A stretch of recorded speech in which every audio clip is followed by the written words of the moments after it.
has a monopoly on the truth. Our version of our own truths are based on our own lived experiences. In this space, we welcome different perspectives to learn, unlearn, and enlighten. Welcome to The Lantern.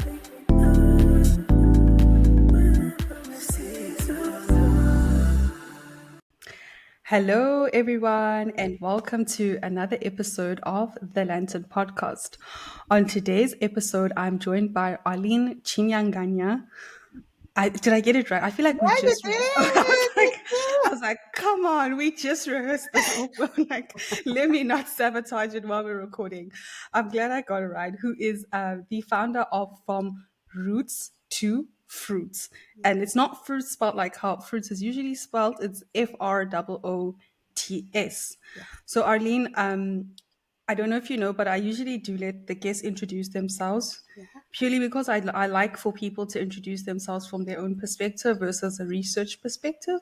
So let the audience know who you are and what you actually want them to know about you before we depart in our conversation. Yes, well, thank you for having me on this podcast. First of all, I'm excited for this conversation. And yes, as you mentioned, Arlyne Chinyanganya, and I'm the founder of Roots to Fruits, which is a financial wellness platform, as well as a community where we empower professionals and business owners to manage their finances. And that's through a host of different things. We do quite a lot, from coaching services and one-to-one sessions where we're supporting people at networking events, as well as workshops that we host online and in person. And we've partnered up with so many businesses. It's been really great because it's our 5th year. Oh, wow. And thank Well you. done. It's amazing. Thank you. And also accounting services, which is literally from bookkeeping through to if you're a company that wants to grow aggressively as well, we support with a lot of the models that you would need for getting capital and through to being just your financial CFO, where I'm supporting and on a day-to-day basis to support the small businesses that have great ideas, but they just need that financial person sitting in the room as well. So that is myself, and I'm a qualified accountant. I mean, I love that you mentioned the last line because I was about to say, first of all, obviously, you're quite an anomaly because a woman in finance and then a woman speaking about finance and educating about finance. So, take us through your background. How did you get into finance? What do you like about it, Yeah, if anything? yeah, you have to like it. You have to like it Yeah, because because it it's a little on the boring side of things. That's says the lawyer. Yes, yes, yes, yes. I do have the banking and finance background and was in finance myself, but it doesn't. Yeah, I still think it's a little bit more on the boring side of things. But yeah, over to you. Yeah, well, I'll take it from there, but it can be boring. It all depends. And I'm here to rebrand finance, to be honest with you. And a lot of my business partners, when I was working in various companies, I'll just tell you my history. I did not like accounting when I did it in A level. But I think it was just the theory of it, and it was too much maybe at A level stage. And I studied business and finance. So I always knew that within business, or maybe within finance, I'm going to place myself there, but I didn't know where and how until I was lucky enough to get a grad scheme with the London Ambulance Service, and they trained me up to be an accountant. Found out that I actually like accounting in terms of the day to day, helping a business kind of business partner, like maybe the head of sales or something, helping them understand their finances and talking through, okay, this is what this means and what's our strategy to improving things. I really, really liked that. So I studied SEMA, because SEMA is for management accounting, rather than there's other qualifications there like ACCA, ACA, where you're more focused on like the numbers and the books. Yeah. So I really liked the helping people part, which makes sense. That led me into starting the business, and that was in 2020 during the pandemic. I was working for GiftGaff at that point. within their financial control team, and I was preparing the year-end stats accounts. So when you want to know about a business, if it's doing well or not, you go onto company's house and you Oh, download Arlene, the I'm like, financial. seriously, you're gonna out us all now. Before you invest and you're buying shares and all this stuff, you should probably look at the financial statement. I'm like, yeah, she comes outing us all. She's like, get the receipts as to how the business is actually doing. Exactly. Well, that is prepared by somebody. So that was myself at that point, like preparing the financial statement, which was really interesting. But as you can tell, that part was very numbers heavy, and you are dealing with auditors, and it's very intense compared to what I like, which is helping people understand their finances. So I think maybe something in me, without knowing, then thought, okay, I could still feed this by helping the people that I know are need some support. For example, within my family, my mom was put on furlough, and it was kind of like, well, what are we gonna do? How we? Sorry, Wow, sorry, convenient. that was actually my post on social media alarm. But let's just stop that right there. Sorry. But yeah, no, I was saying that my mom was put on furlough, and within our family, we were like, okay, well, what are you going to do about this? What are you going to? It's like, oh, we haven't sat down and have that conversation. So then I sat my mom and dad down, and then we created a plan, and they are planning on moving to Zimbabwe. But at that point, they wanted to finish their mortgage. So we sat down, we created a plan, an Excel document. I found it easy because I'm constantly creating an Excel. If there's a holiday now, there's an Excel document for Oh it. my If there goodness. is, I bought a house when I was 27. I created a plan when I was like 22 to be like, how am I going to do this? So it felt natural to me, but I realized that it's not natural to the people closest to me. And then my mom told her church group, and then I hosted a session for them. Next thing, I'm hosting a session with like 150 people during the pandemic. I just got a Zoom link. Yeah. We started to just kind of talk through. I would ask them, what do you want to learn about? Okay, what's a credit score? How do I improve it? Was the biggest one. And then a few other things like, I'm trying to save. I just don't understand why I can't save. And then we created this framework, and a lot of people then said that they managed to buy their house or save for XYZ.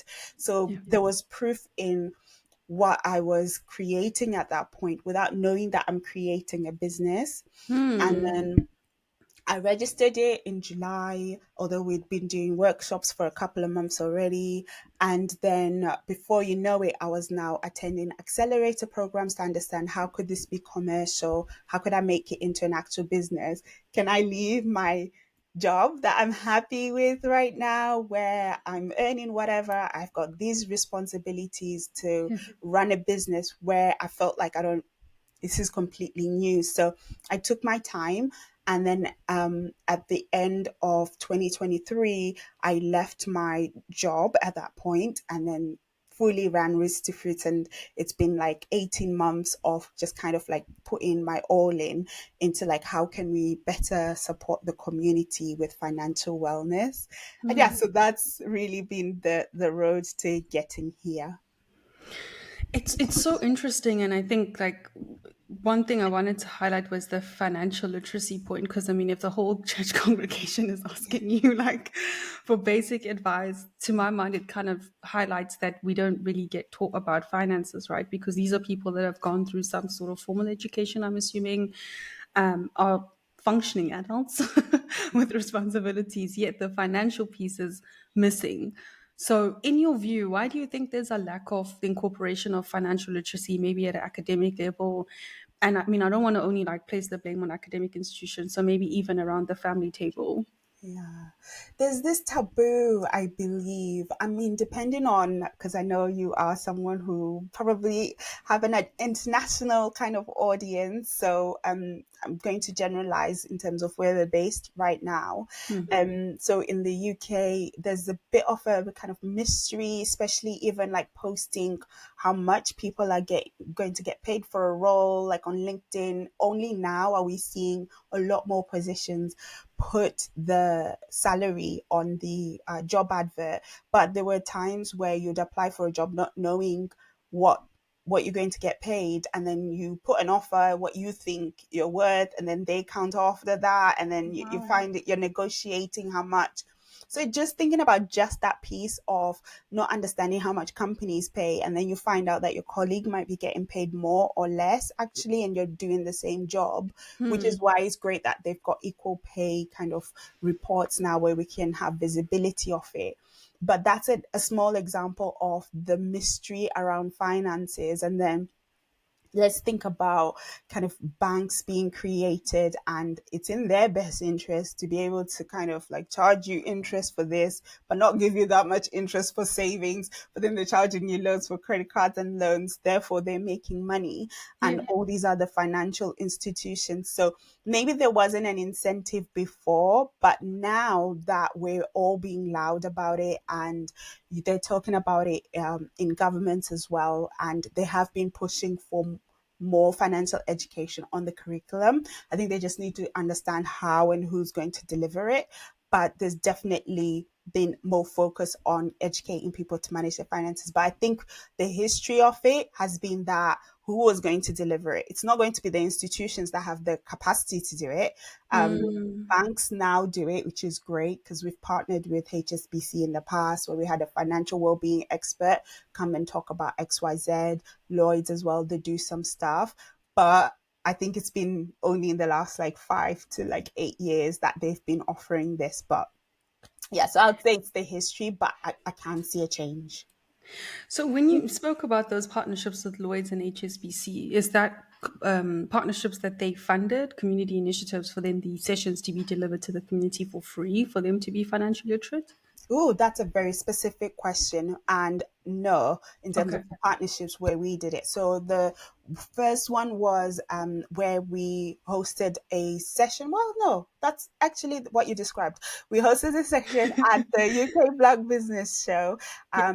in Birmingham. And it was just literally delivering like for business owners, this is probably what you should do. And I was also on the panel with them, and we created like I think it was maybe like 45 minutes session on platform, which was really great.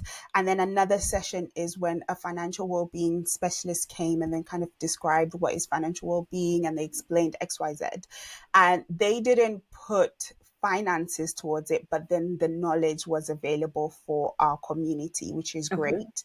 There has been other partnerships with other businesses that have been a financial partnership, which is fantastic. But I thought I'd mention them because they're delivering financial well-being specifically. I find it very interesting because when I'm, excuse me, paralleling both industries like mental health and financial literacy, it seems like nobody wants to take responsibility for educating people about it. So it seems like you kind of find yourself in the same boat where who's going to sponsor, and like if this goes to a higher institution, who's absorbing the cost, because the academic institutions don't want to increase the cost of tuition, which they're really stretched by. They really get government subsidy, they can't ask for more. Government doesn't want to invest anymore. Then it's like the corporate institutions can also only do so much. So this is where we find ourselves in this gray area. So I just wanted to loop back because I know I said finance is boring, but this is where I find it more interesting for me to do finance more from a social entrepreneurship lens, because it's trying to, how can I get money for people to then make these things happen and connect the right people to then turn the money to make the things happen. So Mm. that I enjoy, but I think the sitting at the desk kind of vibe, not really for me. So I just thought I'd loop that up now in case anyone was wondering. So Arlene, tell me, why do you think people are poorer now? Because I know you were saying that there's definitely been a shift in finance not being this mystery, as you call it. But I think people are asking more questions around finance because maybe they don't have as much finance. Maybe that's why it's not becoming a topic of conversation, specifically like after 2020 COVID time. So, what, in your view, if you want to take us through, what do you think's changed? Yes, another great question. And I'm actually researching, kind of presenting this in a packaged form.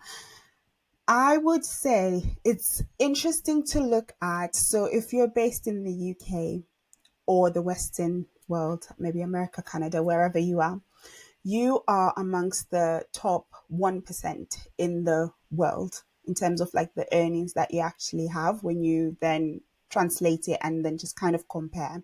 So if you're based in the UK already, you are earning more than the majority of the world. However, you might feel like, no, I'm not. That's I'm not earning I that know. I much. actually wanted to weigh in and be like, "Are you sure?" Yeah, Because I was exactly. like, But the stats and kind "Yeah." of like what they've got and what they've researched shows that actually you're wealthier right now. And then if you look at the past as well in terms of how much we're earning, we are earning more than maybe 50 or 30 years ago. We're earning more in terms of the pound. However, what's happened is the cost of living has also gone up. So when you look at kind of the cost of housing and electricity, your bills, even water has gone up. If you look at the cost of food as well, it has gone up. But the point that I really found so interesting is we have more financial kind of needs. What do I mean by that? Before you would buy a car and then you just buy it. Now a lot of us lease cars. So you've got a monthly payment that's coming out. It's not just one thing where you've bought it and then that's it. You're okay, fine, you're paying for MOT, you're paying for road tax, but we're now leasing cars, other things as well where we've got commitments. If you have a printer, now you have to pay a subscription to your printer. You Yeah. have to pay a subscription to like get in your coffee beans these days. You're paying loads of subscriptions just to keep up with something, which will actually work out to be more in a year than if you were to just buy it outright. We're now in this world where we have more financial commitments, and also the cost of kind of just living has gone up. So although we're earning more than our parents would have, we have less left at the end of the month. So that's where there's a bit of a mismatch. And then I'm not going to touch like maybe clothes and fast fashion and things like that. I feel like maybe that might be too easy of a route, but definitely that contributes to it as well. Where before they probably had things that they would wear over and over again, whereas now the quality is not as good, so then you have to like buy more clothes and shoes and things like that. So yeah, it's a combination of lifestyle changing, although we should be wealthier or feel wealthier because we earn more. So I love that you ended off on that note about feeling wealthy because when it comes to finances or maybe the pillars of wellness, right? I think that a lot of people will focus particularly on financial wellness and think that everything else flows from your financial wellness, right? So, what's your perspective on people maybe attributing their value as an individual, as a contributor to society, only to their financial income or how they're able to generate finances? It's so interesting. And I would say, on a personal level, I think I understand it a lot more now than when I was working full time. At that point, my last role was at Virgin Media O2, and running a team and doing all sorts, and felt really important in that team as well because, I'm in there and I'm talking to the directors, I'm telling them what to do and things like that. And so there's like at work, I feel important and I'm getting the package to make me know that, yep, I am an important person and I earn a certain level. Therefore, I bought on my 30th birthday, I bought myself a Mercedes Benz, a blue one. And that's probably like a status thing. So people could see that I'm doing really well in life. Then also how you dress, how you like present yourself as well. It's like a status thing. Yeah. Not knowing that that's what I'm doing. I'm not trying to be like, part of me knew that this is why I'm doing. You're like, I should take a little bit of accountability. I knew. So yes, where perception is very important, what people think about that is very important, and then you strive to earn enough to then show that I'm doing well in life, or it could even be survival as well. Like you need to earn a certain amount to be able to thrive, especially if you're in a certain industry. I know people that are in kind of like the banking, the lawyers or the investment bankers, and people that have kind of a perception that if you see them, you think that, yeah, they're wearing the nice suits, they're all tailored and, designer clothes and things like that. But you have to earn enough and you have to spend as much to be able to kind of keep up with that. And Can I I just think, say, like, that makes me laugh inside because I'm like, this is probably why I didn't fit the aesthetic because I'm so frugal. Like, I don't care to look like I was earning like a banking lawyer. Like, I don't want people to look at my things. So I like the opposite. But I guess that's just like my own perception of like materialism. But anyway, as you were. which is great because now, in 2024, I'm a full-time business owner. And as you know, sometimes an invoice isn't paid, even though it's been past due for 6 months now, and you keep on chasing them, or sometimes you're just not getting booked as often as you might like, or the value of a contract isn't as much as with a different company, so because maybe they just don't have the budget for it, but you're happy to do a project. So I would say 2024 was a really humbling experience where it started off with like loads in the pipeline. I booked loads of stuff and then it just dried up during the summer. So it felt like actually there was a peak and then a massive trough. And then now I started to address like, hold on, now I've got this car that I'm maintaining. I've got XYZ. I would like to go on holiday still. I don't want to stop that. And I want to maintain the lifestyle that I had. And then that identity thing, I love that you even like hold your heart because you're remembering like the ego death. had to learn a lot. So exactly. So in terms of like attaching our identity, our self wealth to how much we earn is dangerous because when you're doing well, you feel really great. But then if it's taken away from you, whether voluntary, I volunteered, or if it happens to you because you Yeah, lost a job yeah. and then you feel like, oh my God, what am I going to do? And you don't even have an emergency funds to be able to survive, 3 months of you kind of looking for a new job, then Hmm. it'll really affect your self wealth because you felt like I'm doing well because I'm earning more. Now I'm not doing well, then now I'm not earning enough, I'm not doing well. So that's that thing where whether it's going well or not, you're going to be really affected. So I think that's probably something that we need to address. And I love that you mentioned within wellness, financial wellness is a very key thing. I honestly see it as such a key component and also one of the underlying factors contributing to the poorer mental health, right? Because these things are interconnected. It's what you say. For some reason, as humans, we do attribute a lot of our worth, success to finances. If it's not translating into the bank account, you feel some type of way about yourself. Whereas I think unless you've learned a hard lesson and you realize there is more to life, and then maybe also interrogating more of those subconscious thoughts of why did you think a certain way? Like, why did you need to look a certain way? Why did you need to buy certain things? Why did you give it to capitalism in the way that you did? Not a lot of people will maybe feel comfortable to have that level of interrogative conversation with self because it's, I mean, Arlene, like nothing changed between you, like as a person, and then you holding that really important role, and then you now having your own business. You're actually still Arlene in all these capacities. Mhm. Yet for some reason, it's the consumerism of like, if I attach this to me, then I should change how I feel. So for me, I feel like the conversation is not had is that internal conversation of how does your compass not move even when the bank account is not looking the way you want it to look? So I don't know if you have any thoughts around maybe the mental health piece when it comes to the intersectionality of mental health and finance.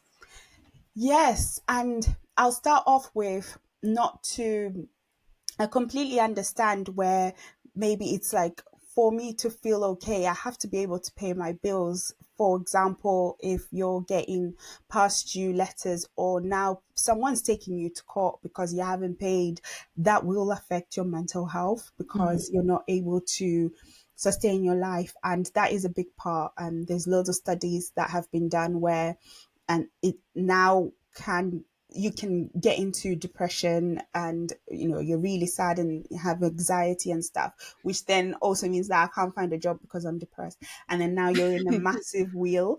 Yeah. So there's that section of things, and I don't want to kind of like ignore the fact that some people are genuinely trying and they can't get out of it, so really feel for them. And then there's others where actually maybe they are earning a lot, but then they're not seeing it as enough, and they're filling a hole maybe that should be kind of more like you need to look inward. Maybe there's other things that should probably satisfy you, and but then they're filling it with things, and money buys things. So yeah, there's that element of it as well, where maybe people should kind of do a bit of sausage. I mean, it was Jeff Jeff Bezos's wedding. When was it? Like a few weeks ago, and Yeah. a lot of people were just kind of talking about it's obscene wealth. It's showing that we've made it in life, showing that I'm the richest person in the world, sort of thing. And for me, it was a show of if we all have to see it, then you Mm, probably are missing something within yourself, and you need us to validate that you've done well. Whereas mm. you probably don't feel like you've done as well. That's just me. I know a lot of people, it's a wedding, fine. You should have all the fine things, absolutely. But for me, it just felt obscene, and it Yeah. felt like a lot, and I just felt like maybe there's something missing in them that money probably isn't even still filling. Yeah, and that's what I was going to actually segue to now is that, you have people that have obscene amounts of wealth but are still not happy. So when you're saying that, yes, of course, when the collectors are trying to recover money and you find yourself in that whole depression, but then you have really wealthy people that are also depressed. So in your view, what do you think is maybe the connecting factor between these two experiences? Because they're polar opposite, yet people are experiencing the exact same mental health condition. Yeah. Ooh, it's a big one. I mean, just from a personal view, what were we fed? So, millennial here, and the shows that we used to watch, and we had the Wolf of Wall Street, we had all these people that we would watch on TV, and we were told that they are happy because they have money. So then what do? I need to get money to be able to get that happiness as well. Later on, to find out that actually even the actor who still had money was not happy. And honestly, a lot of people still feel like there's something missing, Yeah. and that money didn't satisfy. I think a lot of research needs to probably go into it in terms of fully understanding why we use finances, because you think that once I've made it, you go through life, you're going to school and you're learning and you're being told, what do you want to do? I want to be a doctor. Oh, amazing. Once you're a doctor, you're going to be earning this much money, and then you get married. If you follow all these paths, by 30 you're done, you're great, you Yeah. should be happy, only to find out that actually no, it's not. That's not what we should aspire to. You should ask yourself what makes you happy, and then that's probably where you should, that's the route that you should go, and hopefully you're earning enough to still sustain yourself. Yeah. So, I mean, I came across this meme the other day. It was like the kind of economy we're in, you might as well chase your passion anyway. And going to your point just around the social mobility element and how, yes, I think historically people had ambitions to go into those roles like your investment banking, accounting, law, because of the paycheck attached to those professions. But obviously now, with the integration of AI, and the move away from white collar, things are really changing. It's really now flipping everything on its head. So, what's your view on people maybe pursuing passions now and taking into account AI and where things are going economically, globally? It's really really great. There was the great pivot that happened, right? Or they called it the great resign, and people were just pivoting during the pandemic because we had time to sit down and think what actually makes me happy. I mean, You're Fruits like was birthed in the exhibit A. pandemic. Yeah. Yeah, and it's like people had the time to sit down and pivot, and it's probably because you would have been on a path where you feel like, okay, this is what I'm doing, and then you do some soul searching, what actually makes me happy, and then people then pivoted. Other people didn't, which is fair enough, and that's okay as well to Yeah. like realize something later on in your life. Oh, I forgot my point.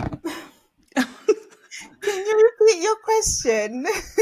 Um, I was now very much engaged in your answer, No, but I I'm think sorry. the question was around people following their passions because of where we are going as a global economy. Yes. Away from, yes. So with the piece around AI, and I'm really interested to see kind of like where things go with that, whether we will really see, because like when they introduced emails, Yeah. everybody felt like, okay, we're all going to lose our jobs because now there's emails, everything's going to be really efficient. Or does it look like AI is going to genuinely take a lot of jobs, um, and it's going to be a lot better, and everybody's going to have to shift so then we can all go to our passions? I don't know. I just feel like a lot of companies find other ways of then utilizing people and getting productivity out of them. I think it's so early to kind of tell, but as you said, we've seen a massive rise in people just kind of following their passion, and I think it was genuinely from 2020 onwards. Some people try, some people fail and then come back to it. Other people just do it alongside of their main job, and other people have been really successful, which is great as well. But I think it's definitely telling, and it's definitely something we should do more. I think there was some research or an article around the younger generation, now following their passion, because as you said, they feel like, well, I might as well anyway, because I'm not even earning that much anyway in my Yeah. 5. Yeah. And I think it's really great. I just hope where people are following their passion, it's not all just in one industry, that we all are still looking after the other industries that need to keep going. But I really don't think AI is going to take all of our jobs. But maybe I'm being naive. You're like, let it take everyone's but mine. Yeah, no, I think I definitely hear you on that. And I wonder what advice you would have for maybe somebody who's a Gen Zer who feels that maybe investing in their education was a mistake, because I think the studies are showing from a financial perspective, they're quite heavily indebted because of student loans. So it's harder for them to actually come up onto the economic ladder. And then now there aren't that many training contracts or internships being offered, and now AI is coming, and older people will probably rather work with AI than the silly grad that they had to put up with, because now they can just chat to the machine and it do what they needed to do, those menial grunt worky tasks. So what would be your advice to them, who is some of these younger people? I would say it's so unfortunate and it's really sad, because they're the ones that also had to deal with probably going to school at home during the pandemic. And yeah, they've just kind of caught all the bad kind of situations here, and I feel for them. However, this isn't new in terms of industries shifting and massive changes happening, especially when maybe big recessions happen. There's always like a pivot in terms of, there were so many bankers before 2008, and there's so many Wall Street this and that, and a lot of people were going into accounting actually before then, and there's been Mm. a big decline in people wanting to go into accounting since then. And then people find other things to get into. So, and also like the industrial revolution, there's been stuff that you can research in terms of where people were probably trained in one thing and they had to reskill. So I would say that they should probably just get all the kind of transferable skills. By that I mean things like communication. You have to be able to communicate in any industry and any job that you do. It's a positive thing. If there are other kind of skills that you can gain, like team building and other kind of skills, technical skills that will translate from one industry to the other. Do that and be open to going into different roles where you can train up. So maybe your degree was in finance, but actually a sales job opened up. Go for it, because Yeah. you might just learn something and it could lead you into a role that you didn't even envision for yourself. So I would say that, like, be open minded. A lot of grads had to deal with that anyway, despite the current situation where you probably got a degree in one thing but then you ended up getting a job in another, and you can still find your way to that if that's truly something that you are passionate about, but gain all the different skills that you can to and be agile. Yeah, I think I really like that you mentioned the word agility because I think that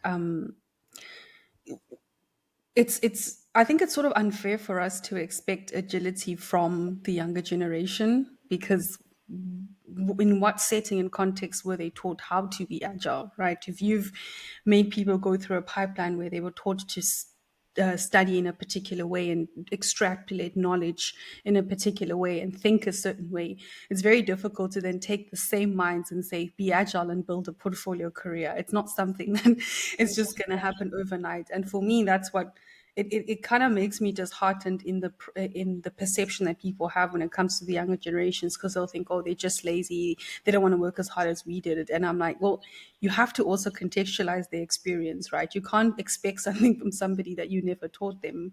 And then on top of that, when you're having the conversation, you're not contextualizing, you're not actually putting their experience within the date and time of what they're experiencing. And then also looking at the legacy issues, because you cannot expect people to go through a whole academic system, want to, become a doctor and then get to the end of it and only for AI to be the GP and then expect them to then say, actually, after you're now in all of this debt, pivot and build a portfolio career.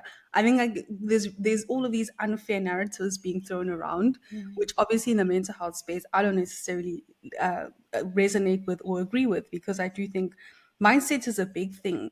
When people find themselves in these situations, yes, there are people that are able to just adapt and get on with it, but then there are those who just really cannot. And I've seen the saddest videos online where you sort of see unsupportive family structures where, some parents just genuinely don't understand. Like, if they were doctors, I went to med school and I got a job, so why can't you? Like, they just don't understand that it's just a different time. And then you have the poor child, like, not having any support. So for me, I think like there's a bigger conversation that needs to happen, but people don't want to necessarily criticize the structures that we have in place. And that's why for me, I think maybe we shouldn't be saying, oh, we should include financial literacy into the education system. Or should we not question the education system maybe as a whole? And because it's a commodity at the end of the day, it's a service we're paying for. I can't pay for something and it have no ROI.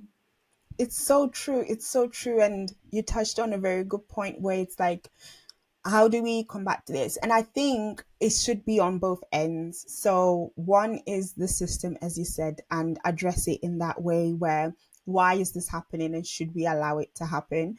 Especially when a tech company has like layoffs every single year.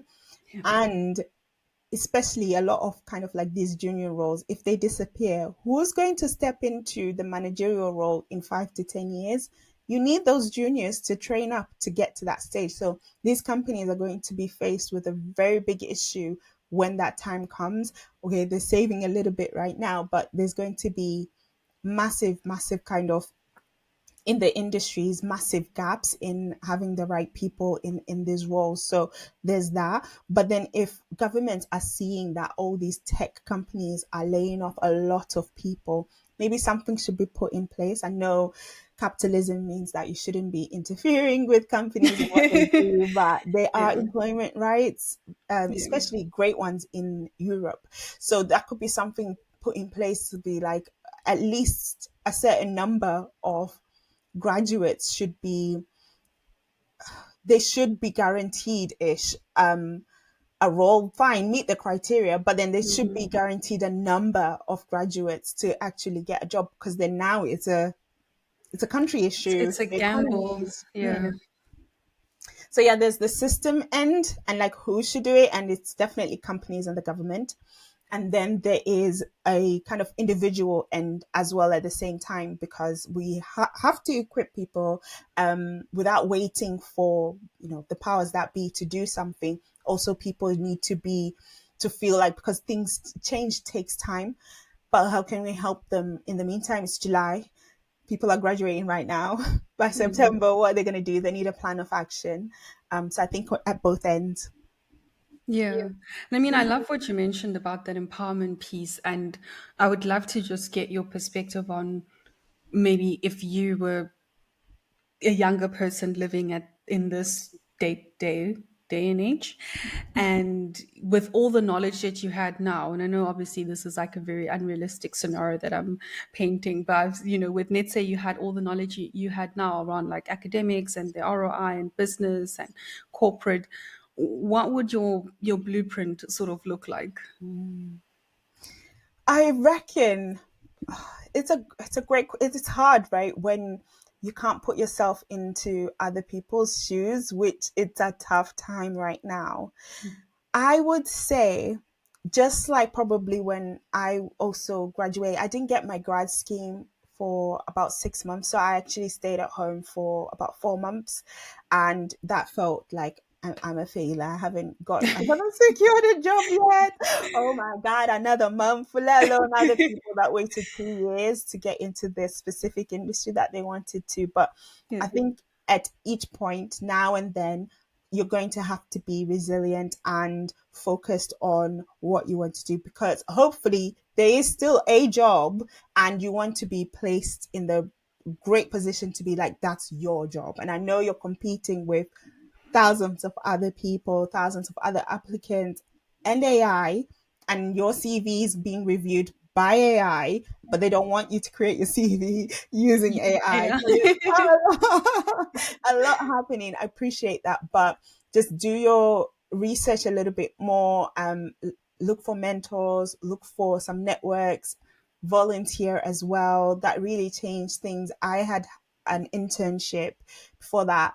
I'm not saying that I did anything groundbreaking. I was literally helping in AP, like putting letters to send, sorry, accounts receivable. I was putting letters, like chasing people, and it wasn't anything too complicated, but just having that on my CV, that I had that experience, helped me get into the rooms.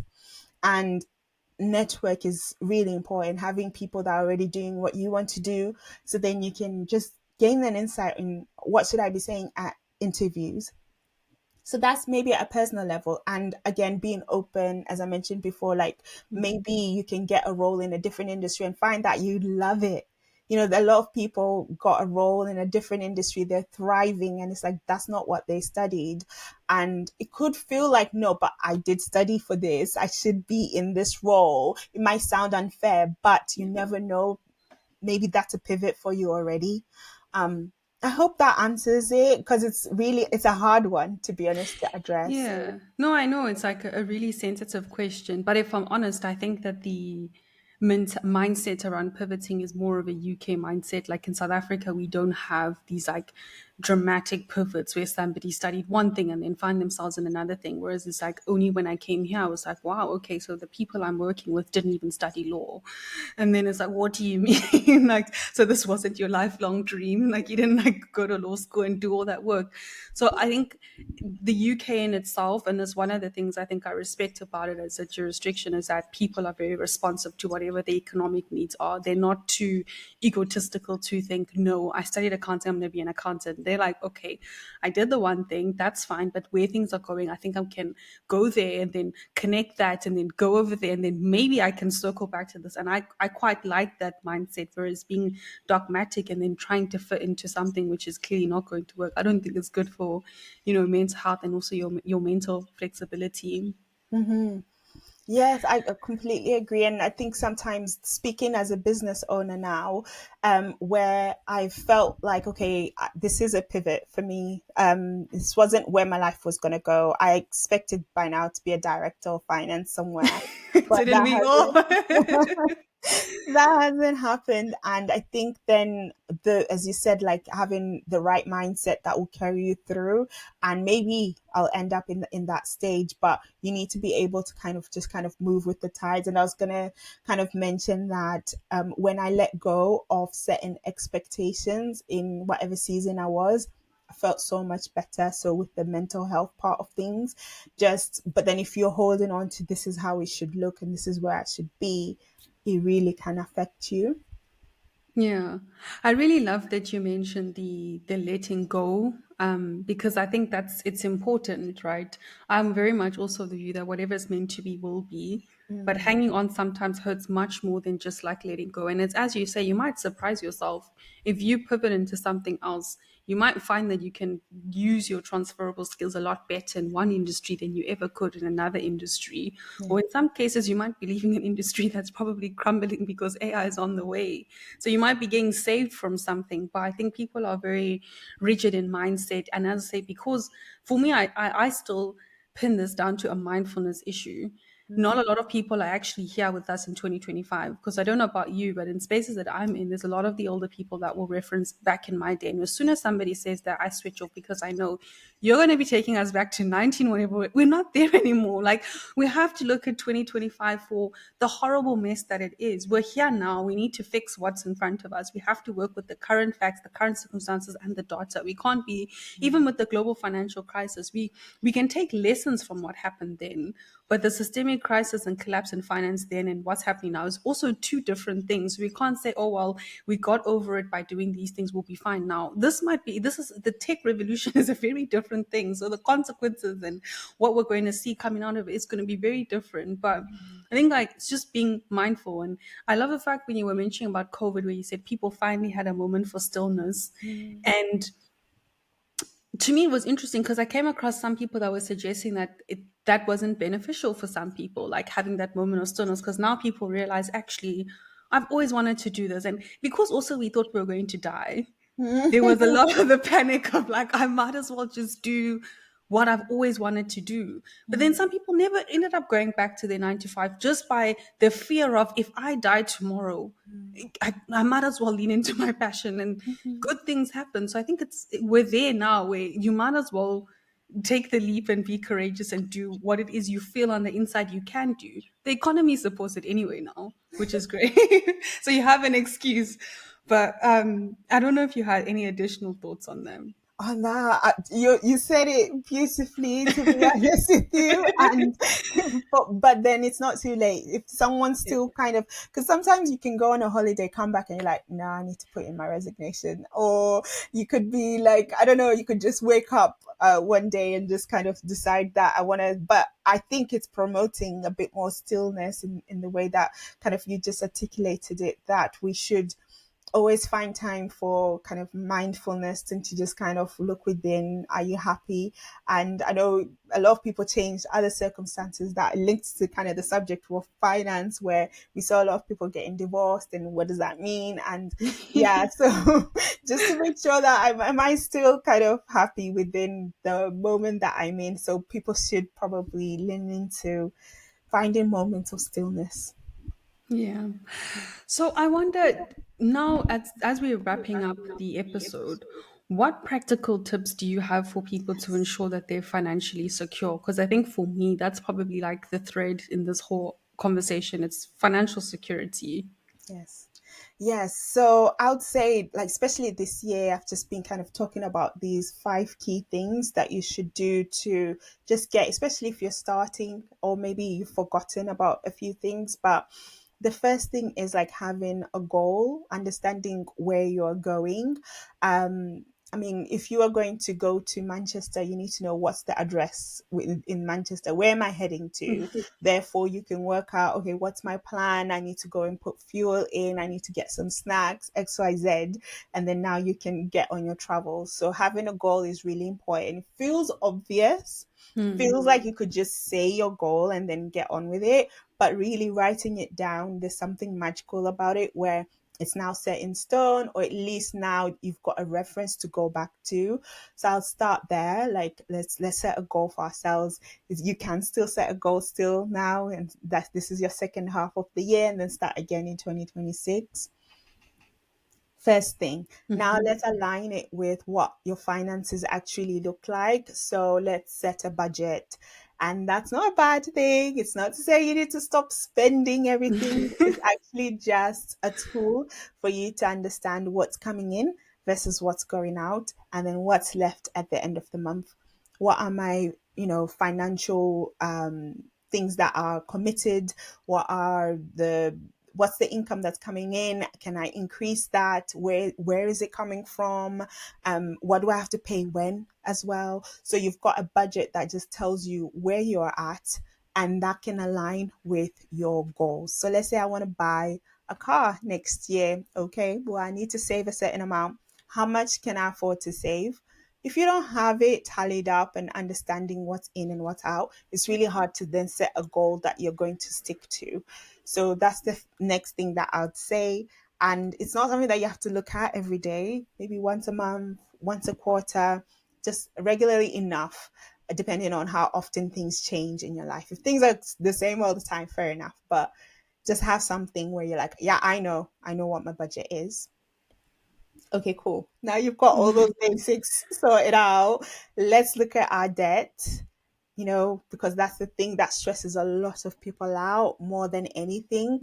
If you owe money and just keeping up with those financial commitments. So do what you can for yourself, especially if you're based in the UK. There's ways of kind of looking for 0% credit cards, or getting a loan where it's a cheaper interest rate and then doing a balance transfer. There's lots of things that you could try and do, or maybe borrowing from a family member to pay off a debt that now you don't have any interest on there. So just do what you can, but at least know what you owe and what's the interest rate attached to that, and then Mhm. pay off as soon as you can.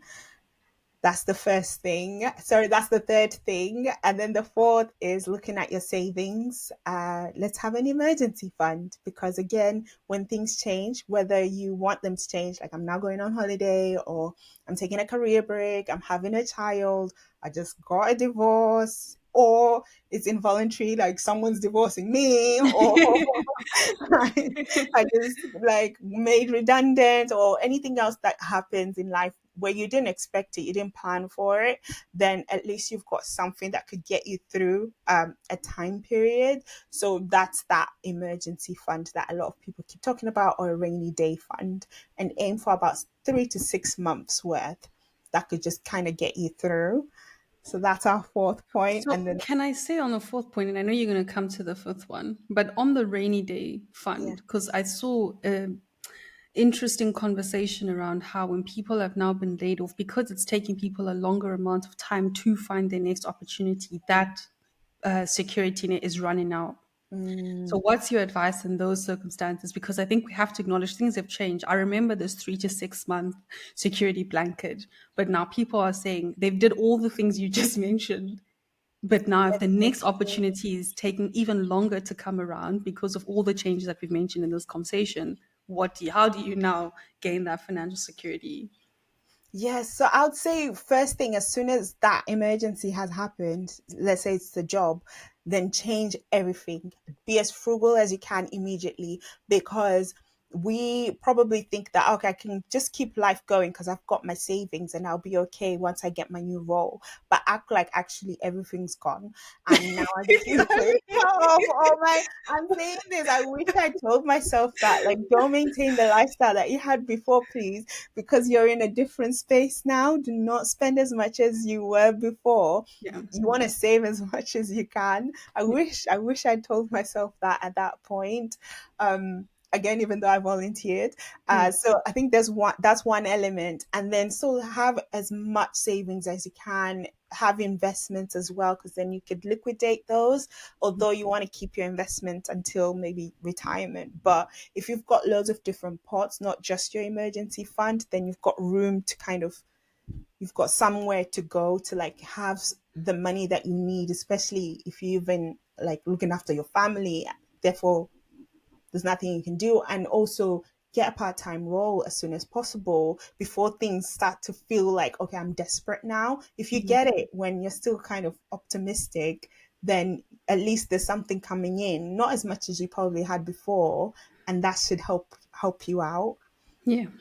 Okay. Number 5. Hello.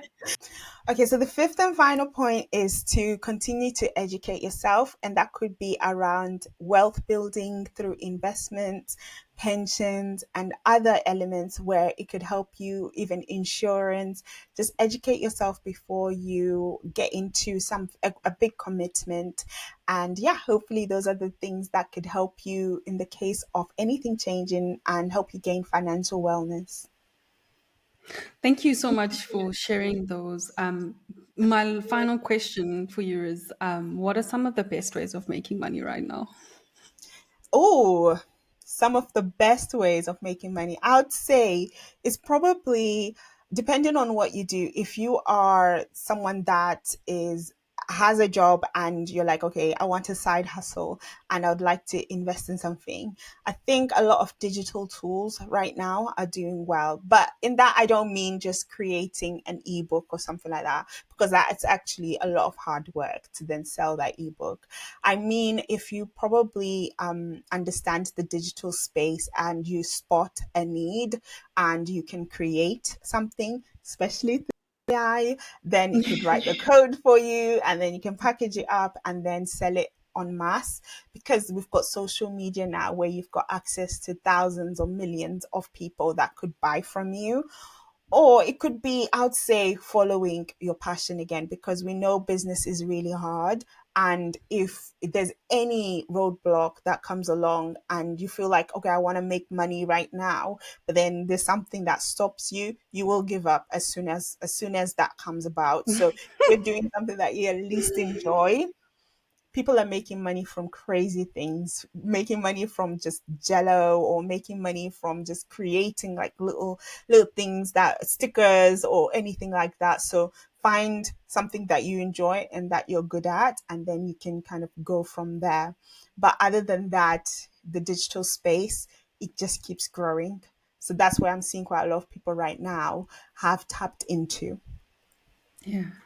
So I actually almost forgot to ask you, now that you're talking about people tapping into the digital space, can you leave us with maybe your predictions of how you anticipate the economy will evolve maybe over the next decade with all the changes that you've mentioned? Oh, amazing question. And I do not think I would have foreseen where we are right now just 2 years ago. So Yeah. I could probably watch back on this podcast and think, oh, you were wrong. Or maybe I might just kind of figure it out.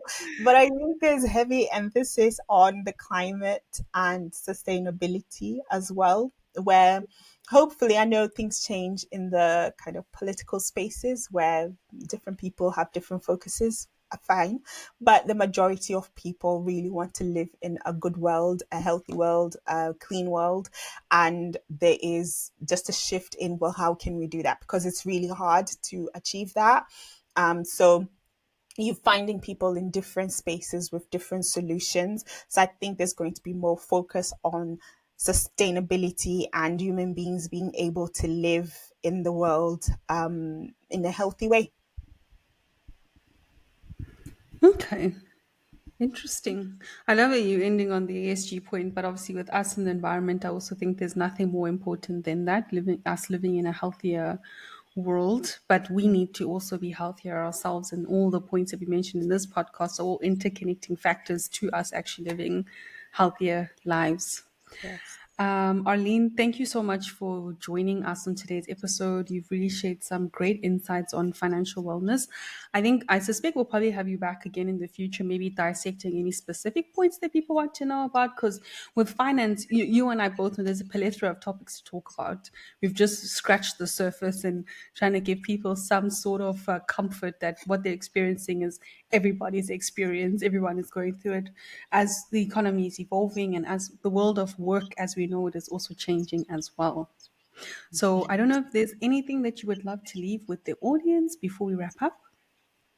Yes, I think it would hopefully maybe an empowering point where if you the reason that I call the business roots to fruits is because it takes time for you to plant a seed, to nurture it, make sure that it's got the right environment, and then you see a plant come out. But then the point that you actually get the fruits or the vegetable, again, you have to wait and put in that effort. So if you feel like you've made the decision to change your life, to improve things, or to get out of debt, whatever it is, and you want to see fast action, that might not happen. But if you keep on putting in the work, the consistency, at some stage, you'll just be like, oh, I achieved that goal now. Yeah. That's crazy. I was really working hard towards it. So, yeah, just believe in yourself, put in the effort, and hopefully you'll see the fruits of your labor.